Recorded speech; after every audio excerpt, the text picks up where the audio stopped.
Jayto ng Alpha One Channel. Pag-usapan natin ngayon kung ano nga bang gagawin mo kapag hindi nagre-reply sa'yo ang babae. Ang unang-una, huwag ka mag-focus sa isang babae lang.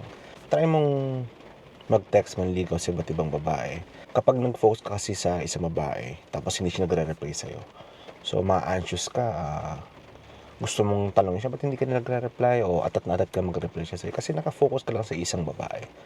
Pero kung meron kang at least dalawa o tatlong babaeng tinetext mo sabay-sabay o nililigawan mo sabay-sabay, para pag hindi mo na sa'yo mag-reply yung isang babae, meron ka pang ibang babaeng tinetext, diba? So hindi ka maiinip na hindi sa'yo nagre-reply yung babaeng tinetext mo. Ang isa pang technique is huwag kang ma-stress, relax ka lang. So magkaroon ka ng ibang buhay, dapat hindi nakasenter sa etong tandaan mo. Wag mong gagawin na yung focus mo, yung majority ng oras mo naka-focus sa isang babae lang. Kasi unang-una, hindi magiging sa'yo yung babae na yun. Hindi ka sasagutin yan. One reason is, pag tinanong ka niya, anong ginagawa mo sa buhay? Sabihin, eto sa'yo, nasa iyo ang buhay ko. So, mata-turn off yun sa'yo kasi paano mo ko bubuhayin, di ba? Paano mo ko bibigyan paano mo ko spoil, di ba? Paano mo ako i-date, paano mo ka bibigyan ng mga regalo, or anong future natin kung saan ka nakafocus. Dapat, ang focus mo is yung career mo, yung trabaho mo, yung school mo, skills mo, kung ano mga skills ang pinag-aaralan mo na gusto maging expert ka doon, para unang-una, hindi ka may inip. Kapag may iba kang pinagkakaabalahan, lalo na yung importante pinagkakaabalahan, hindi yung puro barkada, laskwatsa o games kung ano, o scroll ka lang ng scroll sa social media, walang kwenta yun. Hindi mo yun maibibenta dun sa babae na nililigaw. Kasi ang pag nililigaw, para kang nag-a-apply ng trabaho niyan eh. Bigay ka ng resume, papakita mo doon, nakalagay doon kung anong knowledge mo, skills mo, experience mo. Ganon din ang panliligaw. So, sa panliligaw, dapat meron kang skills, dapat meron kang future, meron kang goal, di ba? Kasi kung nag-aaral ka, may future ka. Kung tatrabaho ka, may skills ka na, may future ka. Kung nagtatrabaho ka, itong skills mo, itong goal mo, yun ang ibibenta mo sa nililigawan mo, di ba? So, kapag wala kang ganun, kapag wala kang ibibenta sa babae nililigawan mo, hindi ka papasa. So, pangalawa, kung meron kang pinagkakabalahang iba, lalo na yung importante pinagkakaabalahan, hindi ka lang nakafocus sa isang babae, hindi ka lang nakafocus sa pag-aantay ng reply niya, diba? Hindi ka maiinip. Pinagkaabala ka, basketball, any sports, music, gitara, o kung ano man, or may trabaho ka, may side income ka, o nag-aaral ka, focus ka doon. Tapos kapag hindi ka nagre-reply sa kanya, magiging interested siya sa iyo lalo. Anong pinagkakaabalahan nito? Bakit hindi siya nagre-reply kaagad? Ganun ang technique. Tapos kung mahilig ka rin sa social media, may Facebook ka, may Instagram ka, mag-post ka, let's say nagba-basketball ka, mag-post ka ng isa lang, once, twice a week, maximum of 3 times a week. Post ka basketball, music, gitara, nagigitara ka, or sa trabaho mo, post ka ng ganun. Magiging, minsan, syempre, titinan ka niyan, ano ba tong pinagkakaabalahan nito ni ganito? So, titinan niyo yung Facebook mo or Instagram mo. So, kung nakikita ka niya na interesting yung buhay mo, may mga iba kang pinagkakaabalahan, magiging interesado siya sa'yo.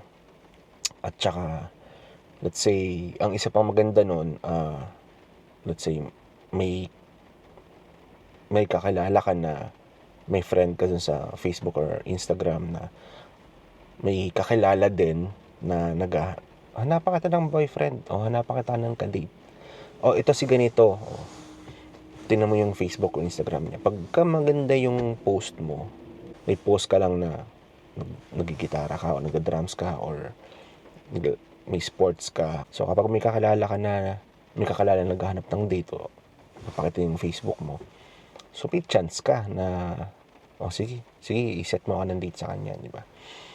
Pero huwag ka mag-post ng sobra-sobra. Lahat na lang ng huwag ka mag-post ng mga negative, yung may inaaway ka sa social media, konting kalokohan, yun nga, yung sinabi kong iba.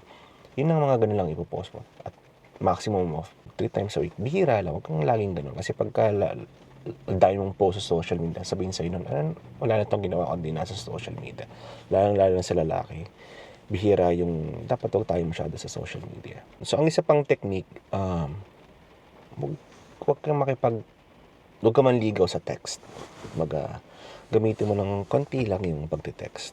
Gamitin mo yung pagte-text sa pag-set ng date. Kasi kapag doon ka na nanligaw sa text at hindi kayo lumalabas, maiinip sa'yo yung babae. Pangalawa, kung ikaw yung technique mo, text ka ng text sa kanya, tapos may isang lalaki nanliligaw sa kanya, ang style niya, kaya ito tinuturo ko na, konting text lang, gamitin mo sa pag-set ng date, ganun ang ginawa niya, niyaya siyang lumabas, pero ikaw puro ka lang text, lalabas siya kasama yun. Kasi syempre, ang babae, mahilig yun syempre mag-ayos. So gusto nila nag-date sila kasi mag-aayos sila, lalabas sila, kitreat sila na parang prinsesa sila, di ba? Yun ang gusto ng babae. So, talo ka na kapag text ka lang, doon ka lang nanligaw ka lang sa text. So, gamitin mo lang yung pagte-text sa pag-set ng date. Yun ang style.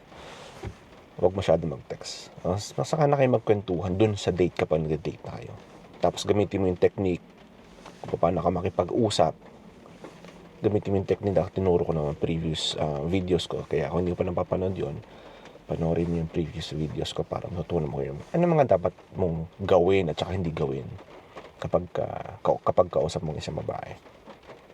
And then, kapag sinunod mo yung tip ko na nakipag-set ka ng date, tapos niyaya mo siya, tapos pumayag siya.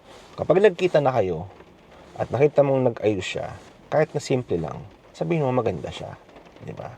Kasi nag-effort siya na mag-ayos dahil lalabas kayo. So, i-compliment mo siya na, ang ganda mo ngayon, compliment mo siya, matutuwa yun sa'yo. Ang gawin mo, text mo siya, tapos kalimutan mo na yung nag-text ka. Text mo na lang ulit kapag free ka na. So, kaya ang importante, may iba kang pinagkakaabalahan. Para yun sa'yo, may future ka, kasi makikipag-compete ka sa ibang lalaki. Diba? Kung paano, sige, let's say 2-3 kayo naniligaw sa kanya. Tapos, anong ipepresent mo sa kanya? Parang trabaho, 3, sa isang posisyon na to, 3 kayong nag-apply. Yung hiring manager, or yung girlfriend, yung nililigawan mo, titingnan nila kung anong resume mo, di ba? So, importante meron kang goal, meron kang pinagkakaabalahan na bubuhay sa'yo in the future, tsaka sa magiging pamilya mo. Kasi, kapag hindi mo yung ginawa, kung pupunta sa babae, yung tira-tira lang. Kasi wala namang babae na may pangarap din sa buhay na papatol sa'yo, kumbaga, sasagutin ka kung wala kang future.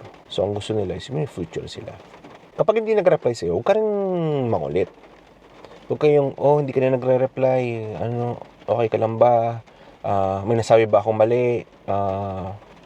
Sagutin mo naman ako para lang mapanatag yung loob ko, magkaroon akong peace of mind na okay ka.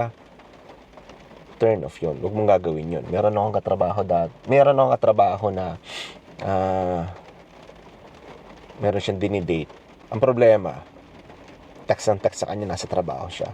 So, sabi niya sa akin, ayoko na to lalaki na to. Kasi, alam mo yun, alam naman yung nasa trabaho siya. Ba't ka magte-text pa, di ba? Ba't ka pa magte-text? So, huwag kang ganun. Kasi turn off yun sa babae. Tapos, kapag hindi talaga siya nag-reply, nag-text ka, hindi ka pinansin, sin zone ka, kumbaga. Yun, huwag kang, hayaan mo na, di ba? Huwag mong sa kanya na affected ka. Pwede ka na mag-text isang beses, okay ka lang ba? Hindi ka nag-reply. Tapos kapag mga isang araw na 24 hours na o 2 days nang hindi siya nagre-reply, na hindi naman siya ganun talaga, hayaan mo na, ibig sabihin hindi ka niya pinapansin. It's not worth it. Kasi kung ayaw ka talaga niya, sabihin niya sa'yo. Kung hindi ka lang niya pinansin, sininzone ka, Kaya mo na move on. Huwag ka maging apektado. Alam mo kasi mga babae, ayaw niyan na sasabihin mo na kailangan kita. Huwag mong paparamdam o huwag mong sasabihin sa babae yun kasi negative yung turn off kaagad yun sa'yo. Kasi ang babae, gusto mo sila. Hindi yung kailangan mo sila. Kasi lalaki tayo, wala tayong ibang kailangan. Kasi self-sufficient tayo dapat. So, natin sa sarili natin na kaya kong tumagi sa sarili ko, kaya kong buhayin yung sarili ko, kaya kong maghanap ng ibang babae, hindi lang ikaw babae. Nililigawan kita kasi gusto kita, hindi dahil kailangan kita. Ganun ang gusto ng mga babae. Ganun dapat ang itataklan sa utak natin. Kapag sinabi mong kailangan mo siya, negative na yun. Turn off na yun sa kanya. Tapos yun nga, kapag hindi siya nag-reply sa'yo, mag-move on ka na. Move on ka na sa ibang babae. Kaya sabi ko sa'yo dun sa umpisa, huwag kang mag-focus sa isa lang. At least dalawa. Kung hindi mo man kaya financially dahil medyo magastos din mag-text or hindi mo makapag-focus, kung isa lang, kung yun ang gusto mo, isa-isa lang talaga, o di, yun, kapag hindi siya nag-reply, mag-move on ka na sa susunod ulit. Maraming babae pa dyan. Nung bata ako, nung nag-aaral pa ako, meron ako nililigawan. Kala ko, sabi ko siya lang talaga yung babae sa mundo. Wala akong ibang gustong babae kundi siya lang. Binasted ako. Yun, move on. Parang nagumuho yung mundo mo kasi nga, feeling mo, yun lang yung babae. Pero hindi totoo yun. Marami pa babae. Marami ka pang makikilala babae na hindi mo alam, higit pa pala dun sa gusto mo ngayon. So, relax ka lang.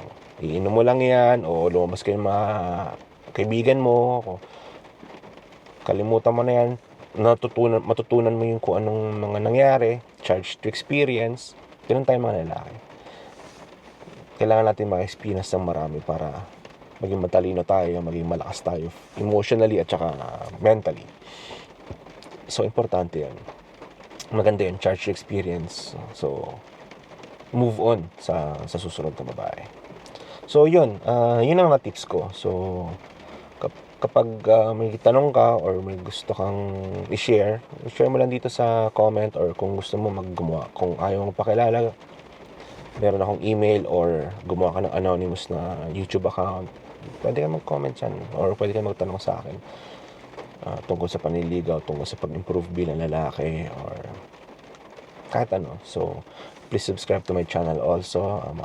Malaking tulong yun sa channel na to para maging successful yung channel na to, para makatulong tayo sa maraming nangangailangan ng tips and ng advice. So, thank you for watching this video and I'll see you in my next video.